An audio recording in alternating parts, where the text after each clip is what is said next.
lovely. Don't you ever change. Keep that breathless charm. Don't you please remain it. 'Cause I love the way you look tonight.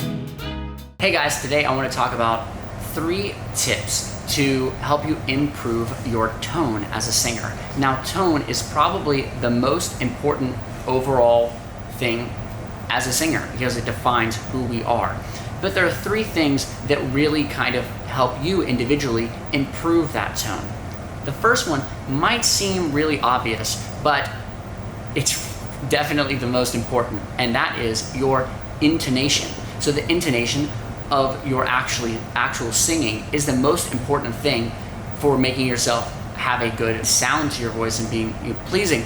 It's why auto-tuned singers, people still listen to them, because even though there is no real tone to their voice, unique tone, they do have a tone because they're singing in tune. So in order to sing in tune, the first thing is practice, but of course I'm sure you're already practicing. So what other things can you do? Well, the number one thing is to pick out the notes that you are singing on some kind of keyboard. So I have a little portable keyboard that I keep with me all the time on my phone. So whenever you're figuring out a song, it's really important you punch out that melody so you can really define those notes and physically see what the intervals are. So for instance, I recently learned and started performing the song I Left My Heart in San Francisco. So I go, I left my heart, I left my, I left my, I left my, I left my heart. So I pick that out and I go through the entire song and make sure that all of my pitches were accurate. This is especially important on the higher notes where you have a tendency to maybe not be as accurate if you haven't mastered them yet. So after that, it's very important that you master and learn your intervals. So for instance, let's say Summertime, that's a major third down, the song Summertime. So summer, summertime, summer, major third down, back up a major third, summertime, summertime. So first is just singing those in tune. Another way that you can learn your intervals, and we'll do some other ear training videos, is to use some kind of an app on your phone. So I have this one ear trainer.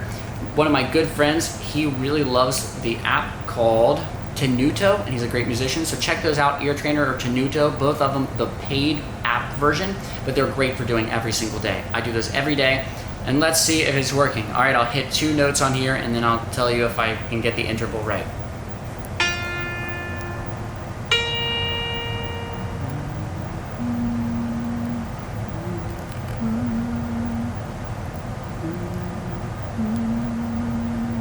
So I think that was a 4th right there. Yep, so that was a 4th. That was an F to a B flat.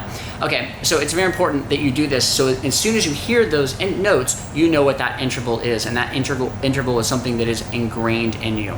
The second key to having good tone as a singer is frequency implementation. So what I mean by that is the overtones that you add to your voice in singing any different piece of music. So for instance, Frank Sinatra is a great artist to copy and listen to because he has these beautiful overtones in his voice on all this lower register kind of stuff. So on a song like The Way You Look Tonight.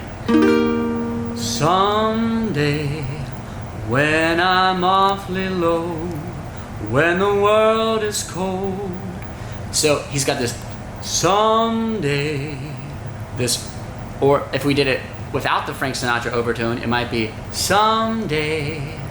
So that doesn't sound as good really, right, for that certain type of song. How are you adding in those tones? That has a lot to do with where your larynx is placed, where your tongue is placed, and all these different, those kinds of different things. So think about that a lot, or where you you focus that tone. A completely different other artist, intonation-wise than Frank Sinatra, would be Axl Rose, who has a very nasally kind of a little bit thinner tone to his voice. Sweet child of mine. He's got this really kind of thinner nasally-ish kind of thing going on. My tip to you is to sing different types of singers. So spend time working on that Frank Sinatra stuff, Michael Bublé, Tony Bennett, but then also spend time working on those more head tone, kind of thinner singers. Wow, sweet love of mine. The third tip to improve your intonation is vibrato. This is something I think most singers, including myself up until recently, didn't think enough about when I was using vibrato and when I wasn't, and doing it as a conscious decision. So for instance, on this Frank Sinatra song, on one of the higher notes that he does, is he going, just thinking of you? No, he's doing a straight tone and then only putting vibrato on the very end. Just thinking of you. Actually, I think there's no vibrato until the you part. So, just thinking of you. So when you're listening to these singers now, whether it's Steven Tyler or whoever, listen to the exact parts that they're adding those vibratos to, and think about that when you're practicing their songs. Are you adding vibrato on parts where they didn't originally put vibrato, or are you doing it a little bit too straight and you need to add a little bit more vibrato in order to kind of match the sound of that type of music that you're trying to sing?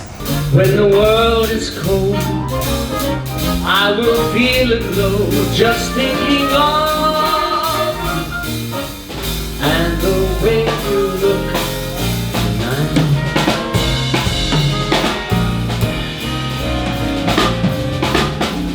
You're lovely with your smile so warm and your cheeks so soft. There is nothing for me but to love